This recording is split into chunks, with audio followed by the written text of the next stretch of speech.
University of South Africa held its annual lecture with Vice-Chancellor Professor Puleng hosting Professor Jeffrey Sachs from the University of Columbia, and she joins us now for a little bit more insights on this.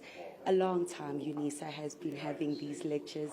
2025 feels like a particularly special year when we look at what's happening geopolitically. Perhaps just give us an overview of what the key focus for this year's lecture was.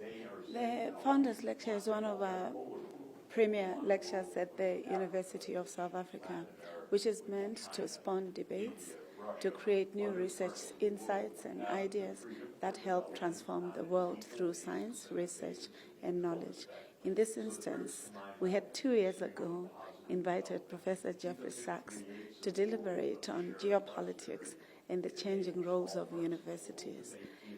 It is quite important that at the time we hadn't anticipated that there could have been tariffs and the defunding of universities in South Africa that received a lot of support from the United States.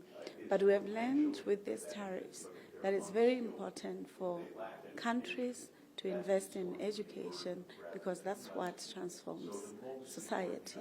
That's what improves competitiveness. Science diplomacy is stronger than even economic diplomacy, because the foundation of economy is grounded on knowledge. Professor Sachs has therefore also reminded us about multipolarity, not binaries of countries, but that there's no dominant hegemon or hegemonic country with superpowers. There are multiple horizons of power and claims to the future. And therefore, the continent of Africa, universities in the continent, must work together to invest in education for the youthful dividend, also for reclaiming Africa's future. And we're quite appreciative because it conjoins with our own vision of shaping futures. And talking about that shaping future, one of the professors up there did allude to some of the challenges we faced in South Africa, ensuring that equitable and inclusive education. The question that I'm sure you've gotten the whole day, UNISA's role in helping to drive that, ensuring that no South African child is left behind in terms of getting quality education that can make them future change makers.